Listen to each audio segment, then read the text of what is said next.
The shuttle is already breaking apart when the sky turns white. We don't see it in the sky directly. We see it on the monitors. The center screen blooms outward, bright and uneven, and for a fraction of a second it looks like glare from the camera. The exhaust column that had been straight splits apart. The body of the shuttle disappears inside the brightness. The engines are still reporting thrust. Altitude is still increasing. Velocity is climbing. Then the numbers stop moving. I'm at my console in mission control. The ascent had been steady. Call-outs were routine. Booster ignition, liftoff, roll program, throttle adjustments, all normal. The vehicle cleared the tower cleanly. We had already passed the point of highest aerodynamic stress when the shuttle pushes hardest against the atmosphere. There had been no reason to brace. Now, the video shows two bright trails separating from each other with empty space between them. There is a call for the flight director, but no one answers immediately. The data from the shuttle freezes across my screen. The values hold at their last update. There is no spike, no red line, no cascade of warnings. It just stops. 73 seconds after liftoff. The main engine chamber pressures remain displayed but are no longer updating. Guidance data is frozen. Acceleration frozen. The video continues for another second. A white cloud expands where the shuttle had been. The solid rocket boosters are still burning, moving away from each other. The shuttle should be between them. It isn't. Controllers begin asking each other for confirmation of data. Guidance reports no signal. Tracking reports no valid return.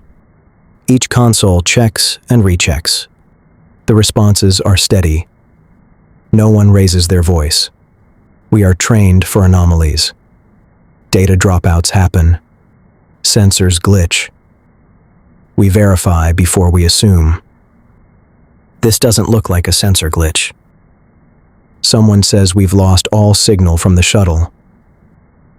On the large screen at the front of the room, the image holds two diverging white trails with empty space between them. No orbiter, no tank, just open sky. We try to get the signal back. Nothing returns. The ascent clock continues counting, but there is no data attached to it anymore. The flight director begins polling each console for status, one at a time. Booster reports no data. Propulsion reports no data. Guidance reports no guidance information. Each answer is controlled and professional. There is procedure for engine failure, procedure for abort modes, procedure for loss of one main engine. There is no procedure for complete data loss at full ascent. The video feed cuts to a wider tracking shot. The white cloud keeps spreading. The boosters continue flying apart under thrust. From this angle, it almost looks planned, like staging. If this were normal staging, the shuttle would still be there. No one says anything. We replay the last seconds of data. The numbers end cleanly. There is no gradual decline, no trending towards zero. Just termination. Someone states quietly that the vehicle has been lost. No one disputes it. It is not announced publicly yet. The public affairs officer is already fielding questions. The launch is being broadcast live to classrooms across the country. A teacher is on board. Millions of people are watching. Inside the room, the word has not been formally declared. Loss. Recovery forces are notified within minutes. Tracking data is passed along to search teams.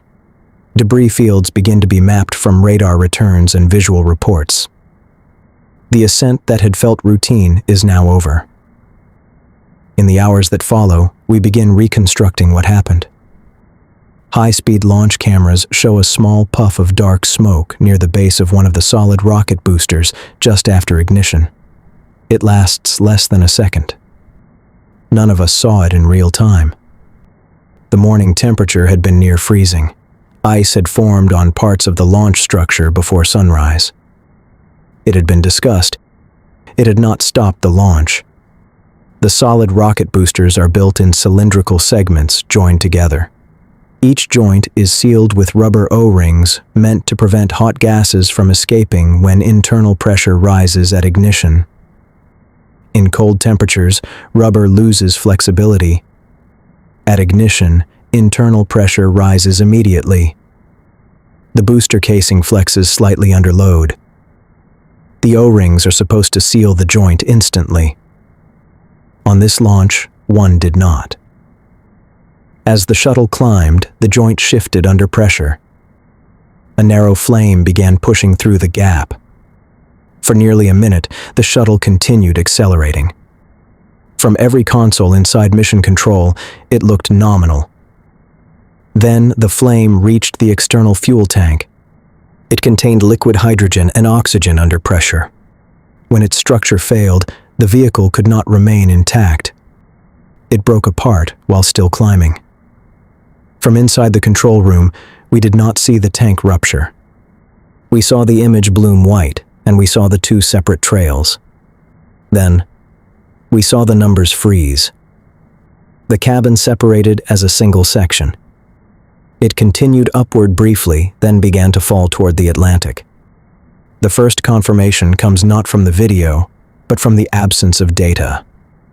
No voice transmission, no response to calls. The flight director maintains control of the room. Instructions are given calmly. Data is requested even though none is arriving. Outside the building, families are still watching the sky. Inside, we are staring at blank screens. In the days that follow, debris is recovered from the Atlantic Ocean. Structural fragments, sections of booster casing, wiring, panels. The crew cabin is located weeks later on the ocean floor at a depth of roughly 100 feet. All 7 astronauts are lost. A presidential commission is formed to investigate. Testimony reveals that engineers had expressed concern the night before about launching in such cold conditions. Data from previous flights showed increased erosion in the booster seals at lower temperatures. A teleconference had been held. The launch was approved.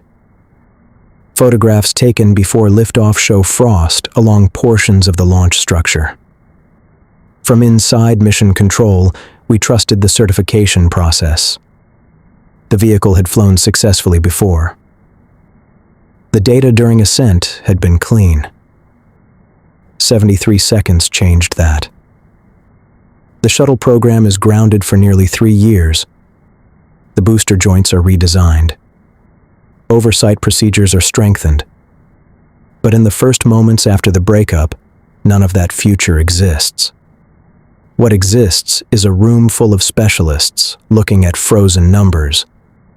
Altitude fixed. Velocity fixed. Engine data frozen in place. The ascent clock still counting. No orbit insertion. No abort call. No recovery. Only silence on the data lines where a spacecraft had been seconds earlier. The image that remains with me is not the smoke in the sky. It is the moment the numbers stopped updating. We were still looking at them when we understood. There would be no more data coming back.